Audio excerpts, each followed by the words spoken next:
नमस्कार दोस्तों, मेरा नाम है विजय कुमार। आप देख रहे हैं कॉमिक्स पिटारा चैनल को। तो चलिए दोस्तों, हम लोग कॉमिक्स पढ़ रहे थे परमाणु प्रलय, जो कि वंडरमैन परमाणु की कॉमिक्स है। इसका पहला और दूसरा पार्ट मैंने अपने चैनल पर अपलोड कर दिया है। पहले और दूसरे पार्ट में मैंने इस कॉमिक्स को 40 पेज तक कवर कर दिया था। अब इस पार्ट में इसकी आगे कहानी को शुरू करते हैं। गुड। उसका तड़पना बता रहा है कि पानी और करंट की दुश्मनी रंग ला रही है। ओह नो, ये क्या हो रहा है? उसके हाथों से निकली किरणों ने पानी के रुख को मेरी तरफ मोड़ दिया है। और ये क्या? ये किरणें तो पानी को बर्फ बना रही है और ये बर्फ मुझे जमा रही है। पलक झपकते ही परमाणु बर्फ के खोल में बंद था, और वो खोल भी ऐसा था कि वो परमाणु पर भारी पड़ रहा था। ओह, बर्फ की ये कैद बेहद मजबूत है। मुझे इस कैद से निकलने के लिए इसे तोड़ने की बेकार कोशिश को छोड़कर दूसरा तरीका अपनाना होगा। परमाणु छल्लों से पैरों के नीचे की जमीन को खोदकर परमाणु ठीक उसके सामने निकला। आगे बढ़ने की इतनी जल्दी क्या है? जरा रुक तो सही, मुझे मुक्कालात करने का मौका तो दे। पानी ने अपना असर दिखाया है। अब इसके शरीर में करंट नहीं दौड़ रहा। अब मैं इसे आराम से आगे बढ़ने से रोक सकता हूं। अरे, ये क्या हो रहा है? मेरा शरीर एकाएक फूलने कैसे लग गया है? ओह, अब उसके हाथों से जो किरणें निकल रही है वे आसपास के वातावरण की हवा को मेरी तरफ खींचकर ला रही है, और मुझे ऐसा प्रतीत हो रहा है जैसे हवा मेरे शरीर के सभी रोम छिद्रों से होकर मेरे शरीर में भरती जा रही है। ऐसा ही हो रहा है। उसकी किरणों में फंसी हवा अनोखे रूप से मेरे रोम छिद्रों से मेरे शरीर में भर रही है, और हवा से मेरा शरीर फूलता जा रहा है, फूलता ही जा रहा है। इस तरह तो मेरा शरीर कुछ ही देर में ऐसे फट जाएगा जैसे ज्यादा हवा भरने से गुब्बारा फटता है। मुझे अपने आप को तुरंत ही इस स्थिति से बचाना होगा, नहीं तो मेरा शरीर चित्रों में बदलना निश्चित है। लेकिन मैं खुद को बचाऊं तो कैसे? ना तो मैं उसकी किरणों में फंसी हवा को बंद कर सकता हूं, और ना अपने शरीर के रोम छिद्रों को। एक मिनट, शायद मैं अपने शरीर के रोम छिद्रों को बंद कर सकता हूं। और ऐसा करने के लिए मुझे अपने बेल्ट का ये मॉलिक्यूलर स्विच दबाना होगा, जो मेरे शरीर को छोटा करने के साथ साथ उसके घनत्व को इतना ज्यादा बढ़ा देगी कि मेरे रोम छिद्रों में या तो हवा प्रवेश ही नहीं करेगी, और यदि करेगी भी तो इतनी कम मात्रा में कि मेरे शरीर को उससे कोई असर नहीं पड़ेगा। अपनी अनोखी ताकत से उस अनोखे हमले से बचा परमाणु एक बार फिर अपने शिकार की तरफ बढ़ा। ओह, वो एटॉमिक मिसाइलों तक पहुंच गया है। अब वो किसी भी क्षण उन्हें फोड़ सकता है। नहीं, वो एटॉमिक मिसाइलों को फोड़ने नहीं, उन्हें ले जाने आया है, अपनी इस अद्भुत शक्ति की बदौलत, जिसने अत्यंत भारी मिसाइलों को कागज के टुकड़े की तरह उठा रखा है। अजीब मकसद है इसका, लेकिन मैं इसे भी पूरा नहीं होने दूंगा। ओह नो, ये क्या हो रहा है? उसके इशारे पर यहां आसपास की हर वस्तु मेरे इर्द गिर्द चक्कर काटने लगी है, मुझे रोकने के लिए। और चूंकि इनकी संख्या बहुत है, इसलिए ये आराम से ऐसा कर भी पा रही हैं। ओह, मेरे आसपास इस अनोखी दीवार को खड़ी करके वो मिसाइलों को लेकर जा रहा है, और जल्द ही वो मेरी आंखों से ओझल हो जाएगा। मुझे उसे रोकना होगा, और उसके लिए मुझे यहां से बाहर निकलना होगा। मुझे नहीं लगता कि मैं इस तरह यहां से बाहर निकल जाऊंगा, इसलिए सबसे अच्छा यह है कि मैं यहां से निकलने के लिए हो जाऊं ट्रांसमिट होकर परमाणु उस मुसीबत से तो निकल गया, लेकिन उस नई मुसीबत में फंस गया। और वो नई मुसीबत थी उसके मुंह से निकलता हवा का वो तूफान, जो एक दूसरे से जुड़ने को तैयार परमाणु के शरीर के कणों को अपने साथ उड़ाकर ले गया। हवा का वो तूफान परमाणु के शरीर के कणों को कहां उड़ाकर ले जा रहा था, कोई भी नहीं जानता था। परमाणु अब दोबारा से फिर अपने शरीर पा लेगा या नहीं, किसी को नहीं मालूम था। सभी को मालूम था तो सिर्फ ये कि एटॉमिक मिसाइलें किसी पालतू कुत्ते की तरह उसके पीछे उड़ती जा रही हैं।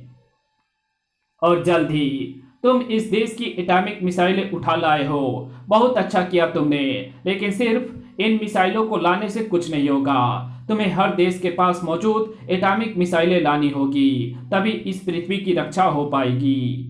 मैं लाऊंगा, जल्द ही लाऊंगा।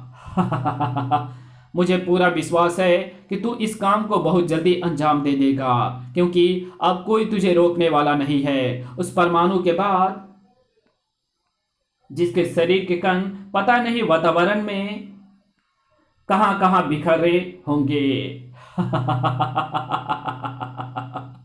तभी एक विचित्र वा तभी एक विचित्र यान उन उन उन कणों को अपने में समेटने लगा। डिफेंडर ने एक पागल वैज्ञानिक से पृथ्वी को बचाने का जो वादा किया था उसे जल्द ही पूरा कर दिखाया। रूस, अमेरिका, चीन, कनाडा, ब्रिटेन जैसे बड़े बड़े देशों के साथ पाकिस्तान जैसे छोटे सभी देशों की एटॉमिक मिसाइलें मेरे सामने मौजूद है। आज मेरा सपना पूरा हो गया। आज मैं अपने दिमाग के बल पर दुनिया की सबसे बड़ी ताकत बन गया हूं। अब सारी दुनिया मेरे कदमों में झुकेगी, मेरे उस दिमाग का लोहा मानेगी जिसे खराब कहती आई है। तेरा दिमाग अभी भी खराब है प्रोफेसर, और तब तक खराब रहेगा जब तक पागल खाने में जाकर उसकी सर्विस नहीं होगी। परमाणु, तू दोबारा से अपना शरीर पाने में सफल हो गया। हाँ, प्रोबॉट ने मेरे शरीर के कणों को ट्रेस किया और उन्हें अलग अलग जगहों से कैप्चर करके उन्हें एक जगह इकट्ठा किया। और मेरे शरीर के सभी कणों के इकट्ठा होने के बाद फिर मेरे शरीर को रिफॉर्म होने में भला कितनी देर लगनी थी। वैसे मेरी नामौजूदगी में तूने अपने जमूरे की मदद से काफी तरक्की कर ली है, लेकिन तेरी खराब किस्मत की मैं तेरे सारे किए कराए पर पानी फेरने के लिए फिर से आ गया हूं। आ गया है तो चला भी जाएगा, एकदम सीधा यमराज के पास।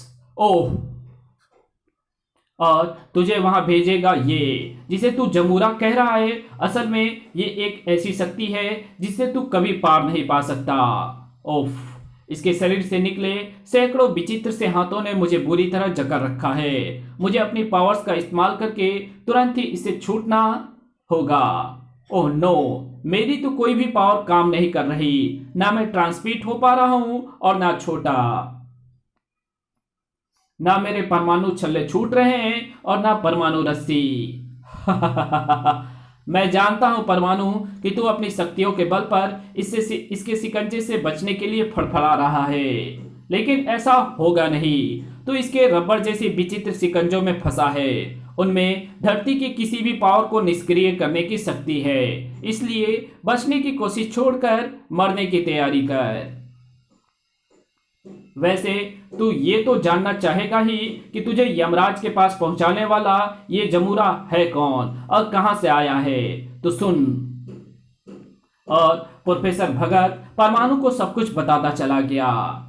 ये समझ रहा है कि यहां मैं इन मिसाइलों को नष्ट कर दूंगा, जबकि सच्चाई यही है मैं इनके बल पर सारी दुनिया को नष्ट करने का सपना देख रहा हूं। अगर ऐसा है तो ये डिफेंडर हरगिज तेरा साथ नहीं देगा, क्योंकि अभी तूने बताया था कि ये पृथ्वी का रक्षक है, दुश्मन नहीं। सही कहा, लेकिन ये बात उसे बताएगा कौन? ये सिर्फ उसी की बात समझता है और उसी को अपनी बात समझा सकता है जिसके गले पर ये यंत्र फिट हो। कोई और इस यंत्र का इस्तेमाल करके इसे सच्चाई बता सके, मैं इसे इसका मौका नहीं दूंगा।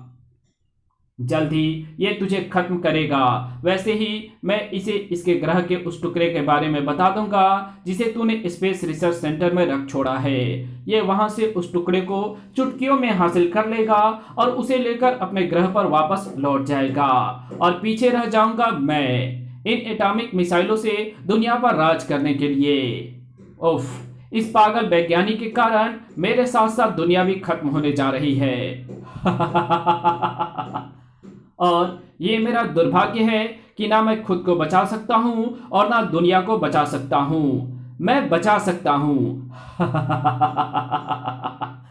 मुझे अपने शरीर को उस पागल प्रोफेसर की तरफ खींचना होगा और मेरे ख्याल से मेरे लिए ये काम मुश्किल नहीं होगा, क्योंकि मैं डिफेंडर के जिन शिकंजों में फंसा हूं वे रबर की तरह खींच सकते हैं। धड़ाक! ओह, इस हालत में भी तू अपनी हरकतों से बाज नहीं आया, लेकिन तुझे मालूम नहीं, ऐसा करके तूने अपनी जिंदगी के बाकी बचे कुछ क्षणों को भी गवा दिया है। मेरे इशारे पर डिफेंडर तुझे अभी खत्म कर डालेगा, लेकिन हुआ एकदम उल्टा। भड़ाक! प्रोफेसर तुलाराम भगत को तो ऐसा लगा जैसे वो कोई सपना देख रहा हो। परमाणु को छोड़कर डिफेंडर ने मुझ पर हमला कर दिया। ये कैसे हो गया? इस छोटे से यंत्र की बदौलत, जिसकी मदद से डिफेंडर पृथ्वीवासियों की सुनता समझता है। मैंने इसकी मदद से डिफेंडर को सारी सच्चाई से अवगत करा दिया है। अब तू ये सोच रहा होगा कि ये यंत्र मेरे पास कब पहुंचा है। तब जब मैंने डिफेंडर के शिकंजे में फंसे फंसे ही तुझ पर वार किया था। उस समय मेरा एक हाथ तुझे गुस्सा मारने में व्यस्त था और एक तुझसे इस यंत्र को छीनने में। ओह, तूने मेरे सारे बने बनाए खेल को बिगाड़ दिया, लेकिन बाजी अभी भी मेरे ही हाथ में है। इन एटॉमिक मिसाइलों के रूप में जिन्हें मैं ब्लास्ट करने जा रहा हूं, और जैसे ही ये ब्लास्ट होगी सारी दुनिया तबाह हो जाएगी। अरे, ये मेरा हाथ किसने जकड़ दिया? उस डिफेंडर ने जो एटॉमिक पावर की त्रासदी को झेल चुका था, और ये हरगिज नहीं चाहता कि किसी और को ये त्रासदी झेलनी पड़े। अब प्रोफेसर तुलाराम भगत को परमाणु ने एक ही बार में बेहोश कर दिया, और उसके बेहोश होते ही परमाणु ने चैन की एक लंबी सांस ली। उफ, अगर सही समय पर इस यंत्र को हासिल करने का विचार नहीं आया होता तो आने वाली तबाही को रोकना असंभव था, और ये सब मेरी वजह से हुआ। मैं तुम्हारे ग्रह का अपराधी हूं, मुझे जो चाहे दंड दे सकते हो। तुम्हारी वजह से तो ये तबाही रुकी है दोस्त। पृथ्वी के सच्चे डिफेंडर तो तुम ही हो, और ये है तुम्हारा इनाम, तुम्हारे ग्रह का वो टुकड़ा जिसके लिए तुम पृथ्वी पर आए हो। जाओ, इसकी मदद से अपने ग्रह का पुनर्निर्माण करो। इन एटॉमिक मिसाइलों का क्या होगा? ये पृथ्वी को समाप्त कर देंगी। क्या इन्हें नष्ट नहीं हो जाना चाहिए? हाँ, लेकिन विडंबना यह है कि इन्हें नष्ट नहीं किया जा सकता, क्योंकि पृथ्वी के हर देश की ये बहुत बड़ी जरूरत है। आने वाले समय में इससे पृथ्वी पर जो विनाश मचेगा, हम पृथ्वीवासी उसका इंतजार करने के सिवा कुछ नहीं कर सकते। भविष्य में पृथ्वीवासी जब खुद ही एटॉमिक पावर के हाथों खत्म होने को तैयार थे, तो भला वो बेचारा दूसरे ग्रह का वासी क्या करता? पृथ्वी की भाषा समझने बोलने वाला मेरा यंत्र तुम्हारे पास ही है। उसकी मदद से तुम जब चाहे मुझे बुला सकते हो। मैं पृथ्वी को एटॉमिक पावर से बचाने आ जाऊंगा। इसी के साथ ये कहानी यहीं खत्म होती है। तो मिलेंगे आपसे एक और नए कॉमिक्स में, तब तक के लिए बाय। वीडियो अगर अच्छी लगी तो इस वीडियो को लाइक कर देना। चैनल पे नए हो तो चैनल को सब्सक्राइब कर बेल आइकन को जरूर प्रेस कर देना, और जहां इस वीडियो की जरूरत हो वहां इसको शेयर जरूर कर देना। और हमारे दूसरे चैनल डिवाइन टेक्नोलॉजी और टॉप 10 पिटारा को जरूर से सब्सक्राइब कर देना। Thanks for watching my videos.